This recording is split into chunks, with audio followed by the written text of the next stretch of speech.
I was still young-minded and partying a lot and chasing women, and that's what my life was about. I was good, and they knew I was good, but they didn't want to keep me around. I was good, but that's what plagued me, and that's obviously what, after I got injured, I didn't have very long before they just released me.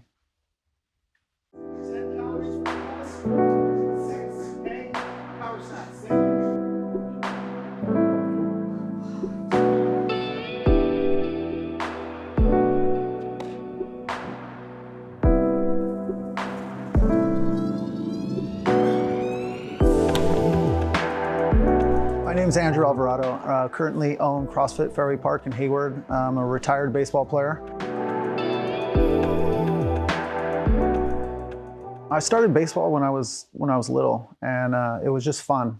And I played all different sports. It wasn't just baseball, it was basketball.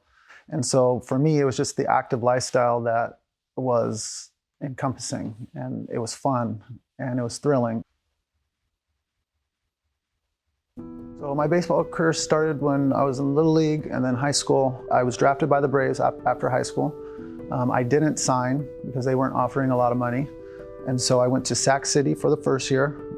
Did not like the program, played a lot, but decided to come back home to Chabot. I started out as a starting pitcher, of course, in college and the beginning of pro ball. And then as things progressed, I ended up a setup man and a closer. I ended up signing with the Astros in the 7th round. I think at the time that round was giving around $100,000, so they gave me some money, which was nice. And then after that, I played 3 years before I got hurt. The injury that I got was Tommy John, or it's ligament replacement surgery. So basically, the tendon that connects the bone ripped off the bone. So they replaced it with a ligament.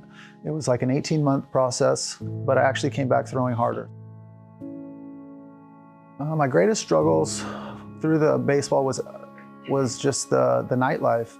It was something that I did before I left, and it's something I carried on then. And it was drinking, it was staying out late, it would lead to some drugs, and it was just a cycle. And it was like I was dealing with the addiction while trying to be a professional athlete, and it was just a little overwhelming.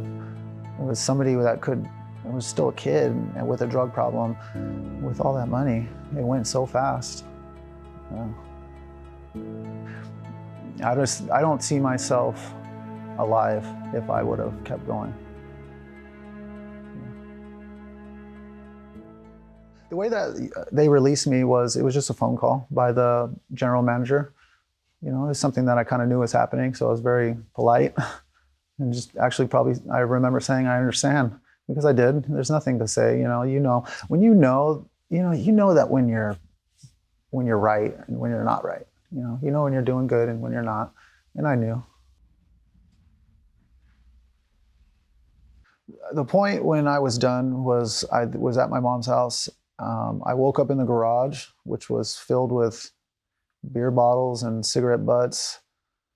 I just kind of rose above my body. I looked at the surroundings around me, and I just was not happy with who I seen. And I knew that I just was better. I was raised better, and I just knew that I was better.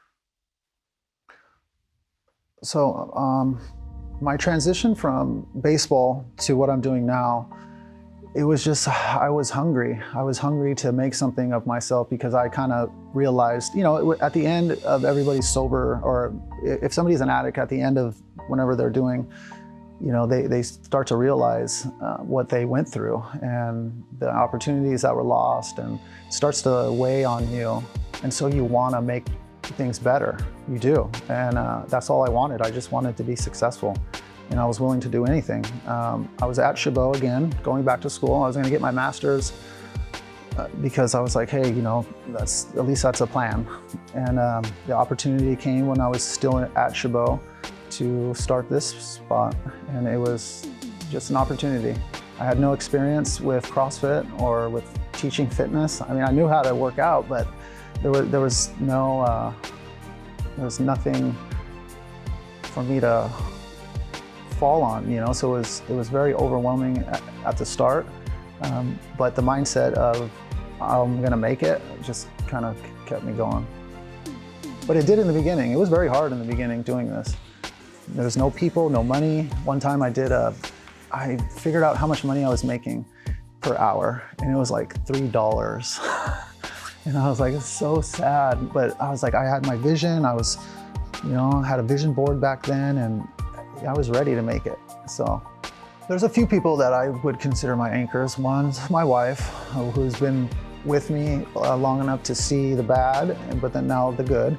And then my baseball coach from Logan, who has basically helped me in my spiritual side, which again is a factor of who I am now, but those two people right now would be the number 1 and 2.